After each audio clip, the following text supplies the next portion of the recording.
around the time I gave that last talk, I completed this painting that you see on the screen. And I didn't share it with you folks the last time I presented, which is good, perfectly, because now I get to share it with you. And it depicts the funeral procession for my maternal grandfather. And my maternal grandfather's name is Balogun Dodondawa of Maku. That was his title. His name is Latif Oladipe Kumakonjola. He died at 71. And the painting represents all of those forces that influence me in meaningful ways. My art practice is something I care about. My experience and my work as a designer is something I care about. My work now today as a research leader is something I do care about. And many of all the different parts of me that I think I sometimes have shared with you students, and I continue to share over time. So I hope that I, use this time as a way for us to have a discussion as well. So I'm hoping that when I'm done, you all will take a little time to ask a few questions, or maybe we have a broad discussion. So I don't expect to have a long presentation. But I also told Julian that sometimes I was asked to present at an offsite at Microsoft, and I shared my slides with the organizers, and there were 51 slides for a 15-minute presentation. And I caused them to panic a little bit. So I'm not going to be doing that today. I'm not going to be zipping through slides like I did back then. But that being said, I'm hoping that we'll be able to use this as a way to talk about design, art, and the things that I'm thinking about and working on. So here's my grandfather. I I couldn't find a really sharp photo, but there's two photos I could find of him. And so his title was Balogun, which in other words is the head warrior of his tribe. So equivalent to a general in the modern era. But what's interesting that I remember the most about my grandfather was not that, but it was his penmanship. Penmanship. You see, my grandpa could draw a line with his pen without a ruler from one end to the other, and it's a perfectly straight line with his fountain pen. So I'm not sure if some of you know what a fountain pen is. I actually keep a fountain pen on my desk, by the way. So, so I don't know if folks really do think about fountain pens anymore, but they're they're fascinating, and I keep it and I use it very often. And I think it's my grandfather that influences that. So he's had such a wonderful mixture of an impeccable handwriting, a steady hand, and a way with words. So my grandfather knew how to use words in a very meaningful and poignant way. So, and it was through my grandfather that I was named. So this is another thing my students do not know about me. My full name is Dimeji and it means that my blessings have been doubled. So which obviously means that my existence is predicated on the existence of an older brother, older sibling. So because folks with the name Dimeji tend to be the second child. And I come with all the second child baggage, by the way. And my middle name is Adekunle, which means I am surrounded by royalty. And I love that name. For a long time I struggled with that name, but now I kind of own it. It's something that I care about. And finally, my last name is something I hold very dear, is Onafuwa, which means within you, you find the love for art or design. And so this is a name that really has defined who I am today. And so I search for that love for art and design in everything I do. I search for the love for art and design in my paintings. I search for the love for art and design in my everyday life. And when I'm not doing a billion other things, I spend my time painting. And so I have like Julian said, I have my work on Instagram. Let's follow one another. And but this is my practice as an artist. And so I was thinking, what am I going to talk to you all about today? And instead of going down the design path, as I often do in our classes, and talking about pluriverse and hitting you in on the head with a book every time, I actually want to do something a little bit different today. I want to focus my talk on what brings you creative joy. And, it's particularly important given all the challenges that we face every day now around us. Of course, I'm going to touch a little bit on design and UX, but not a lot today because I want to kind of reorient our talk to some joy. I was invited to a, a design leaders conference at Stanford University, and I met a young woman that asked the question, what are the small moments of joy in your life? The smudge. And it's something I've always used because I found it very fascinating, the small moments of joy, the little things that bring you joy. But before I begin, I will start with this Yoruba proverb, Ibi kan ṣoṣo kọ́ la ti ń rí òrùn, which can be translated to mean it's, I'm sure nobody else knows the translation, so I can I can say whatever I want at this point. But it's true. This is the real translation. It means there's more than one way to understand a problem. And if you are in my class, you will know that that's my approach. I often ask prodding questions that force you to investigate a problem from different perspectives. Do not hold fast to your opinions because opinions are fleeting, right? Perspectives are more important. Perspectives are informed by data. Perspectives are inspired. You gain perspective through wisdom. Opinions are just what they are. So I want to give you a different perspective today. I want to talk about how we show up in our world, and particularly using my art practice as a way to talk about that story and a little bit of design again. And then talk about, the common boundaries that are important to us, different perspectives that we adopt in our everyday practice as designers, as UXers, and so forth. So you see that I'm a firm believer that art is something that makes us human. So art connects us. It gives us moments to pause, to enjoy life and love around us, right? Design, on the other hand, is a way we understand our living together in this world. Remember, students, if I have shared with you that everyone should have their definition of design, and this is my definition. Design is a way we understand how we live together in this world. And it's a definition I stole from Laurent Theovenot, who defined social science as a science of life together. And in many ways, design is a social science or form of social science. And this kind of experience that we see in our living together in this world is something that I see in art. And there was a German anthropologist by the name of Leo Frobenius, who went to Nigeria. Sorry, I need to close the tab. My MSNBC tab is on, and the screen just keeps refreshing in a very annoying way. So he went to Nigeria many years ago, in the late 18th century, I believe, and he encountered the work of the Yorubas, and he was so moved that he felt like he had discovered the lost city of Atlantis.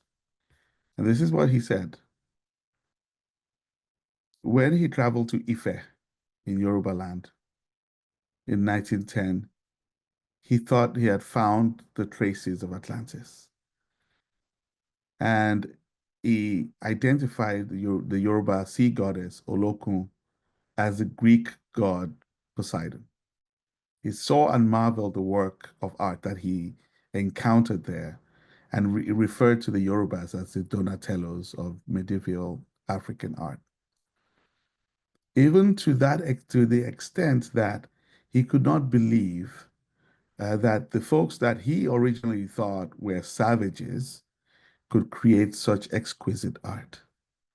And I quote him here and says that I was moved to silent melancholy at the thought that this assembly of degenerate and feeble-minded posterity should be the legitimate guardians of so much loveliness. So he was shocked and couldn't believe it. You know, the intricacies of the work and how strong that work was. Some work that had been around since the 15th century, predated the 15th century sometimes. You know, this is another a writer, Jonathan Jones of The Guardian, described the work of art this way. The faces that gaze coolly past you from these cases are challenging and formidable in their beauty, and they're disturbing to anyone who has a lingering belief in the uniqueness of European art. Sculptures of Ife initiated the human face as accurately and sensitively as the Greek, and they matched the Greek feeling for harmony, balance, and proportion. So this work was shocking to many, it still is. So, but a little bit about Yoruba land. You know, for those of you who don't know, I am a native Yoruba speaker, and Yorubas account for over 50 million of the world's population, and about 15% of them are actually in Nigeria, so they're all over the world. Nigeria has, for the, you know, you won't believe this, over 500 native languages, not dialects, but languages.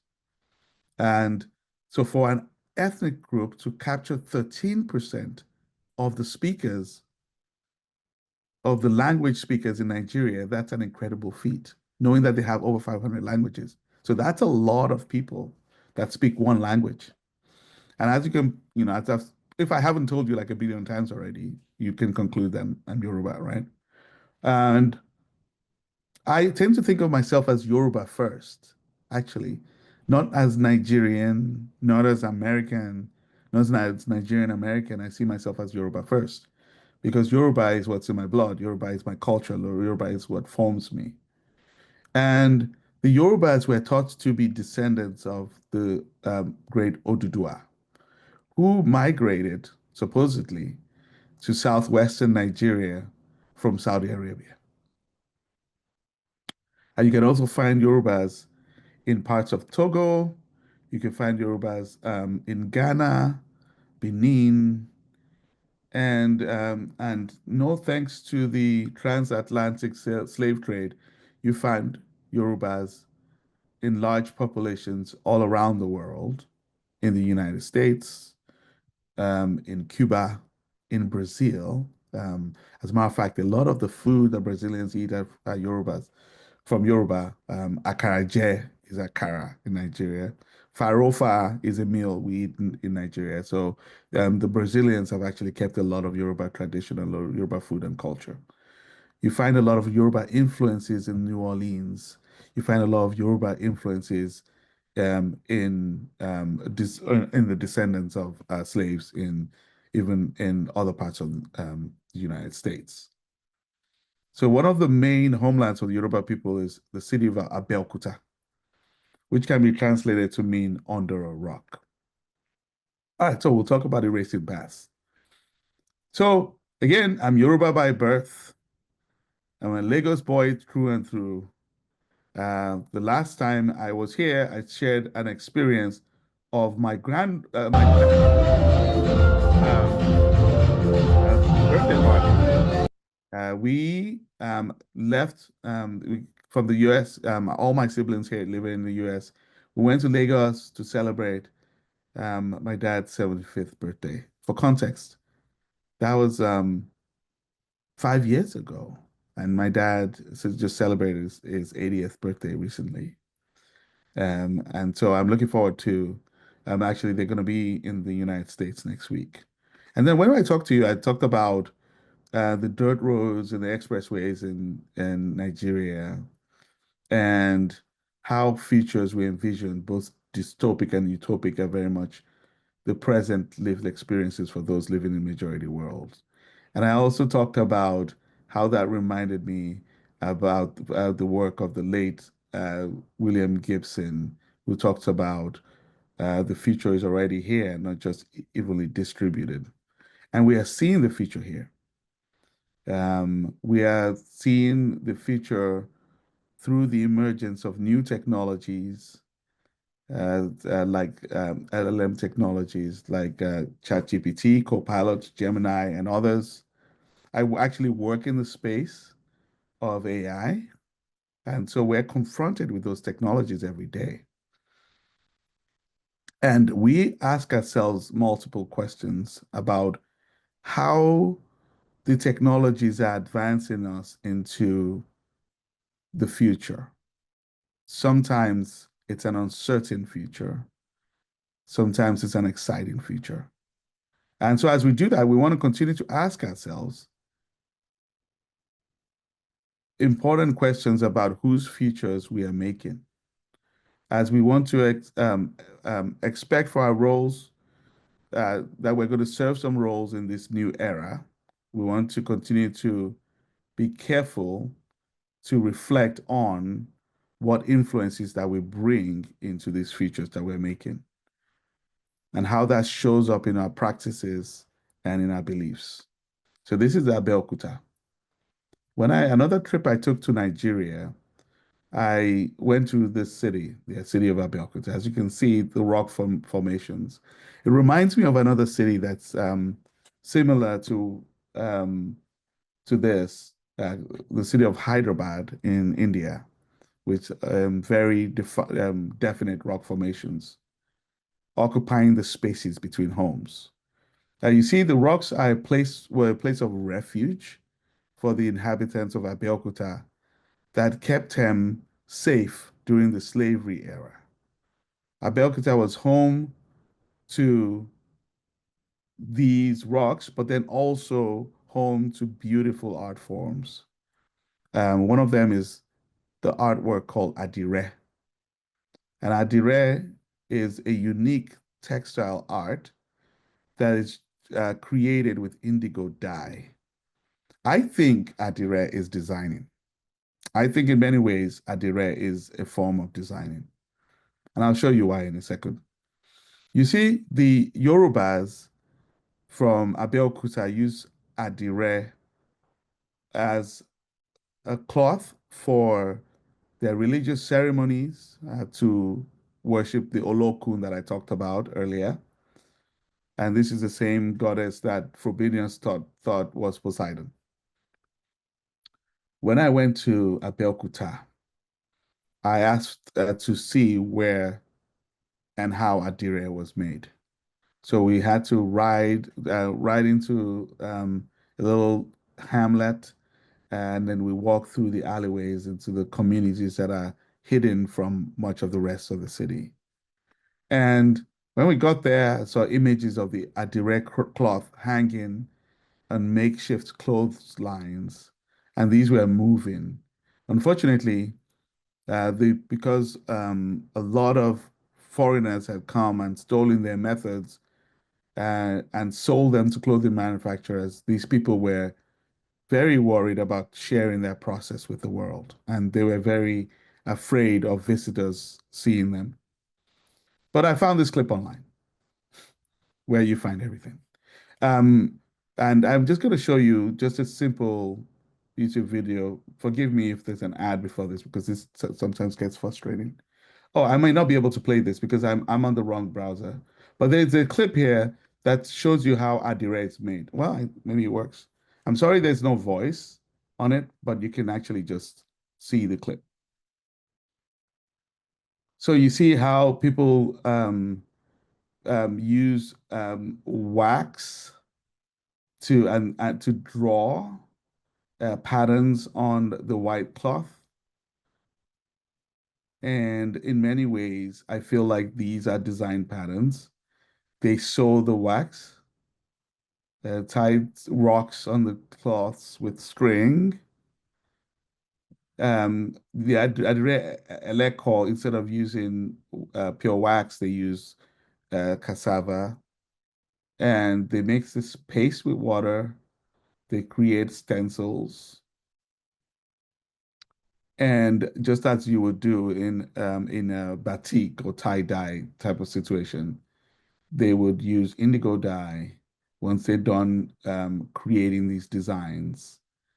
Um, Indigo dye is made from the leaves of the elu plant, and they will add that to the mixture of the water and the blue dye, and they will dip the cloths in the pots several times, and they'll pull these out and let them dry, and it makes this intricate um, patterns on these cloths. You know, very impressive. So I think that's design in many ways. So the patterning of the styles of the Adire cloth reminds me of often of the work of the great Kolade Oshinowo.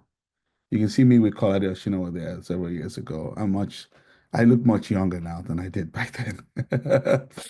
You see, Kolade Oshinowo was actually the husband. He's one of the Nigeria's top maybe 20 artists. So he has his work in Sotheby's. He's in his 80s. I keep threatening that I'm going to buy one of his work, but it's now gotten too expensive. But he was the husband to my art teacher in high school, Oluwagbon Oshinowo. Unfortunately, she died while I was in college. And she was the person that made me fall in love with art and hence design. But a lot of Kolade Oshinowo's work has been adopted everywhere. So, you see one of his paintings on the left that's actually been adopted on the runway, and people actually wear his work. So his work is quite impressive, but it very much influenced by the Adire cloth tradition. So, I think about this and I think about how my work being influenced by his work, and I think about how design in the majority worlds often ignored, but that the way that the folks in the majority worlds understand their relationship to time. And I often share this image. This is an ancient Adinkra symbol, Sankofa, which means, and it's from present-day Ghana. And its meaning is it has this hen, a bird that's looking back, and its meaning can be translated to it's not taboo to fetch what's at risk of being left behind. So, in other words, we look to the past to determine our future. That means that our past and our futures are always in constant negotiation. Bringing it back to the work I shared about William Gibson, that the future is always here. It's just not evenly distributed. And this way of thinking about our collective histories is very different from the way we think about things in the linear and binary world, the Western world. For example, I work in a company that delivers digital email and calendar software, amongst other things. And we see that in a linear perspective. So you look at your calendar from left to right, and it follows a modern calendaring system. But you students know I have shared the work of Anne-Marie Willis. And I shared to you that Anne-Marie Willis says that in the West, we tend to quantify time in terms of what is gained and what is lost, almost like currency, to be saved, to be spent, that is lost. This sort of thinking makes us think about the past as something nostalgic. We want the past to come back again. we want to bring the past again. We think things were better in the past and we want to bring it into the future. And we think about sometimes the past as redundant and sometimes the past as quaint. But I like to share this image with folks. This is a voroscope. It's the cones of the future, and it's an interesting way to understand how we must think about the future. So if you're standing to the left in the present, you can see the different features that are available to us. Actually, I feel like there's an opportunity to show the horoscope actually projecting into the past as well, and to show the circular relationship of us going from that past to the future. So this is a less than perfect image. But as we expand the view into the future, it's almost like a way of expanding our creativity. It allows us to think about the different various options that are available to us. So, in other words, if I think expansively about what might, may, or what I expect to happen, it kind of presents me with more options. I get some insights on how I can prepare for it. And so through future visioning or through looking at the future in this way, you can explore the possible, analyze the probable, and shape the preferable. So, however, if the role for us is to allow us to shift trajectories towards ideal futures, then how do those preferable futures that we're shaping account for those worlds that we're excluding? So the wild card futures, right? So I shared earlier the direct work of the people in Abeokuta, and I said this is much, in many ways, design. How do we think about those unexpected features that are built around things we otherwise do not understand or often tend to ignore, and that we think of in the periphery and not the center? So across many of our cultures, we see time differently. Time is cyclical instead of directional and represented in Western cosmologies. It is more relational. It's more seasonal. Now it's spring. I'm excited about it, by the way. The weather is shifting. Because the Earth is rotating on its axis, seasons happen. This is my season. I have a 16-year-old who's driving. This is my season. And you're going to find other seasons for yourself, and your seasons are going to shift over time. I bet it's sunny in California right now. I bet it's raining in Seattle. But these are all seasons that are always shifting. It's the way the world works. And so why don't we think about time in that sense? Our past and our futures are always negotiating in ways that bring our present to emerge. For us to understand where we're going, as Sam Kofa says, we have to continue to go back, fetch, and change the narratives of where we've come. Understand those new narratives. And this might be a trigger image, but here's one narrative. We tend to prioritize modernity and the production imperative at all cost, growth at all cost, and it's leading to defuturing. And I wanted to put more images here for you to show the extent of it, but it's breaking the critical relationship between the past and our future. We're seeing it everywhere. We're seeing it in California with the fires. We're seeing it in the oil spills in the Niger Delta. We're seeing it in the floods in North Carolina. It's everywhere. And some choose to not accept it as fact, but it is a fact. The defuturing is a term that Tony Fry, who is also a partner of Anne-Marie Willis, coined to refer to the activities that we are taking to erase our collective futures. I said this was going to be a happy presentation, so I'm going to shift back to the happy.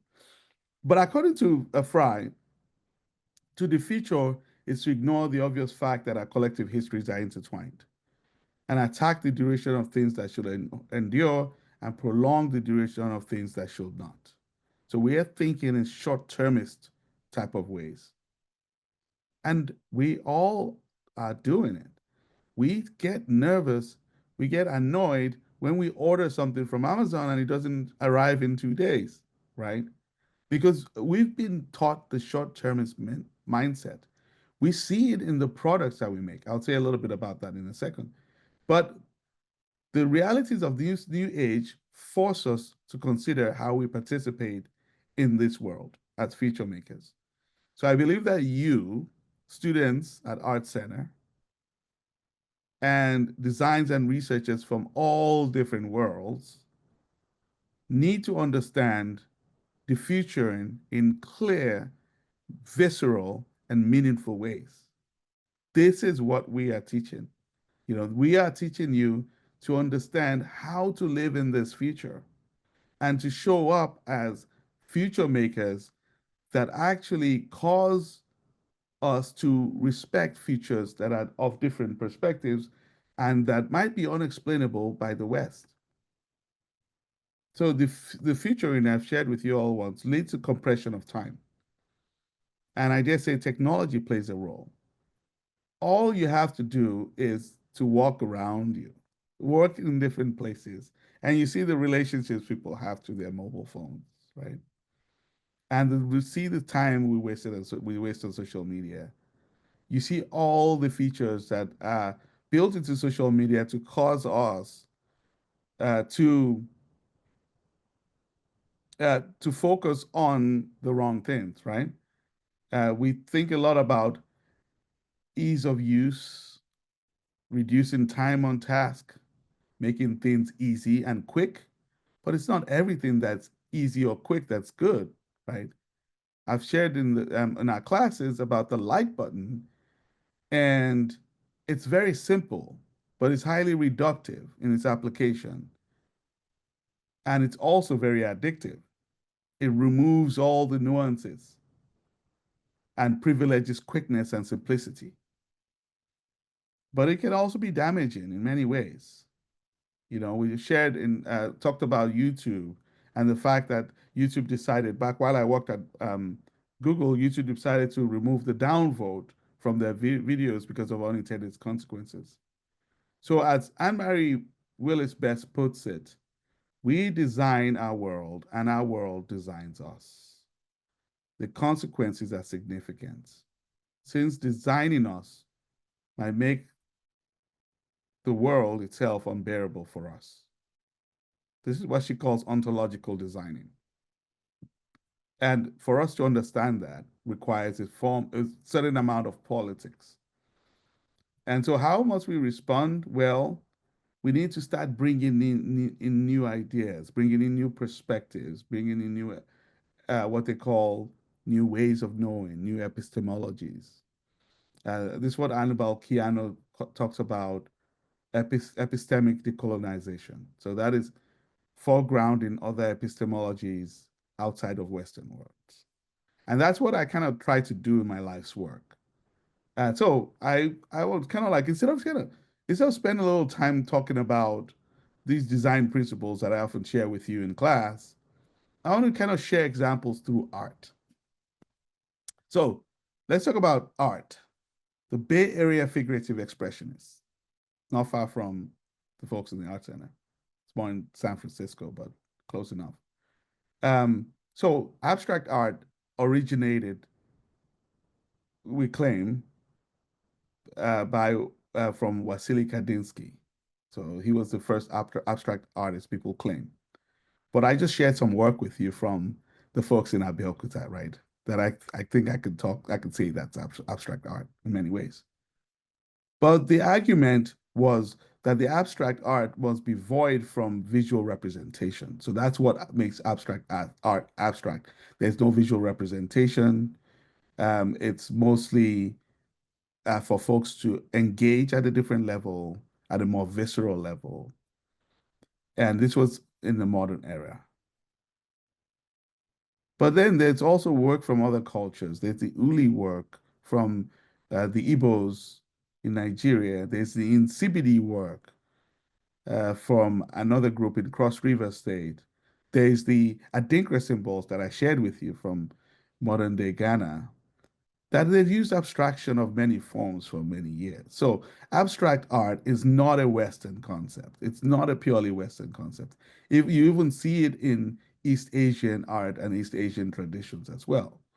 I remember visiting the temples of Kyoto and seeing the impressive, intricate, gestural abstract art forms from hundreds of centuries before Wassily Kandinsky. So, in other words, um, abstract art is not inherently something that started in the modern era. But when we think about abstract art, we think about the post-war work of Jackson Pollock, or the work of Mark Rothko, or Barnett Newman, or Robert Motherwell, William de Kooning, and others. Mostly a bunch of white guys. When we talk about art, sorry, Julian, but when we talk about abstract art, that's what we think about, right? All these white guys, right? But it's not true, as I've demonstrated that to you. The movement caught like fire. The folks were living the figure in its entirety. And there was this new group of people that were like, yeah, we know people are leaving the figure behind, but we're not going to do that. And we're going to bring the figure in a different type of way, more representational, more compositional. And these were the Bay Area figurative expressionists of the 1960s. One of my art professors in the US, Gerald Arrington, introduced me to the Bay Area figurative artists. I actually have an art degree, by the way. I studied art, so and he introduced me to that. So the work of David Park, and Richard Dibincorn, and Wayne Thibault, and others. Nathan Oliveira. I had a story about Nathan Oliveira. I wanted to meet Nathan Oliveira, and I was like, I need to go see Nathan Oliveira. And one of my friends, Ron Morgan, who unfortunately has passed, said, I have a house in the Bay Area. Why don't you just go to my house, stay there, and go see Nathan Oliveira? And I felt I had more important things to do, and I never went, and he died. So that was my lost opportunity to meet him, but I felt like his work is incredible.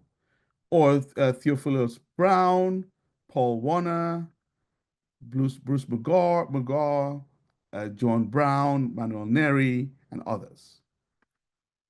So, to reconnect histories, we have to bring back those indigenous practices to art and design.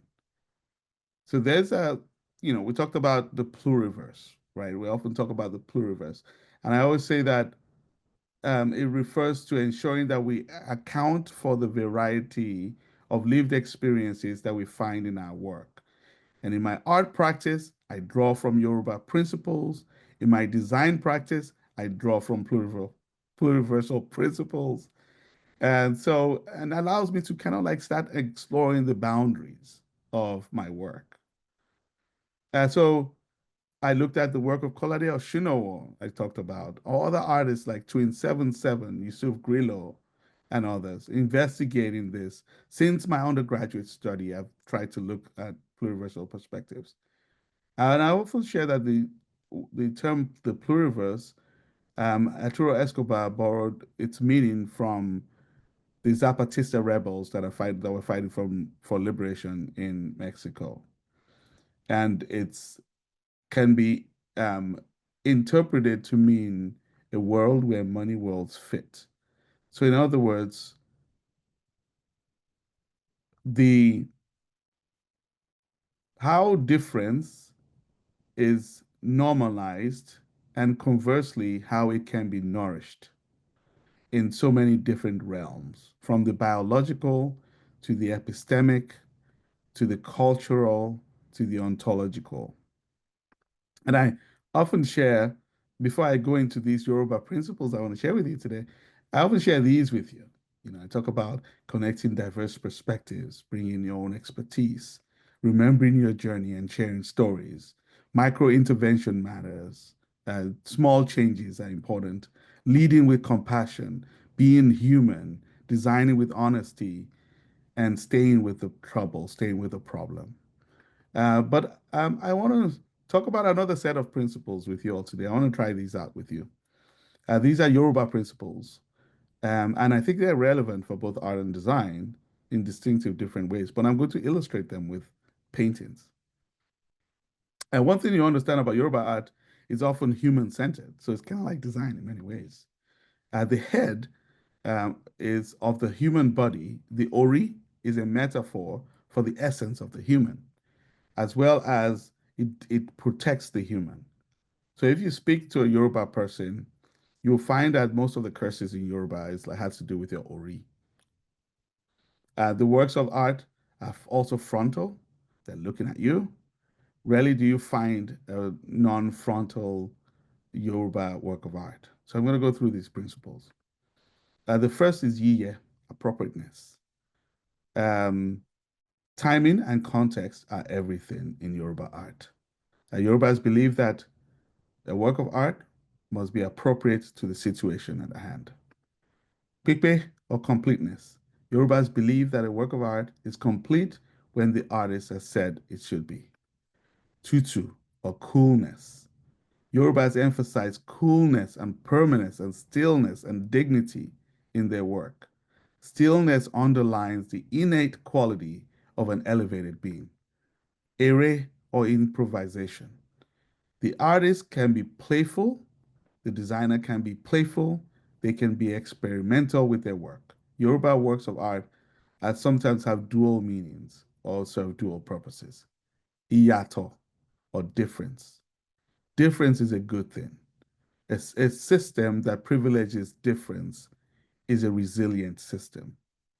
And the original approach is and what sets an artwork apart from others. It's what adds interest to the piece. Ara or creativity.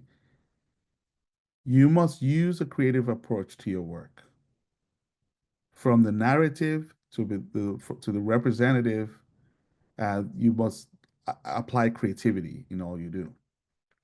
Oju inu or the inner eye. What do you discern that others don't?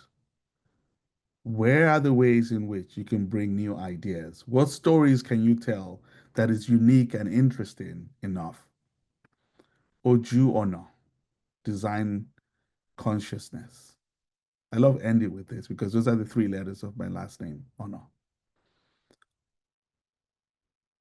It means creativity, aesthetics. Oju means eye. So you can translate this to mean having an eye for beauty or aesthetics or having design consciousness. So these are the Western principles of design. Universal principles: unity, variety, balance, movement, emphasis, importance, contrast, proportion, pattern. Today, I shared with you Yoruba principles: Yiye, appropriateness; Pikpe, completeness; Tutu, coolness; Ere, improvisation; Iyato, originality; Ara, creativity, evocative power; Oju inu, inner eye; Oju ono, design consciousness. So I will end with this. I often share this with the students at the beginning of every class. I always have like a prompt question. I think you're like used to it now. Maybe sometimes you're annoyed by it. So I will. Sometimes I even see you roll your eyes when I ask one of my questions every class. But it's okay. I will still continue to ask them. So this is my question for you today. An important question we should ask ourselves: what brings you joy? So, and then I'll end with this. I often share this picture of my dad. First time he left Nigeria, had everything in his bag, and went to Western Michigan University on a soccer scholarship. And I think I see pictures like these and they bring me joy.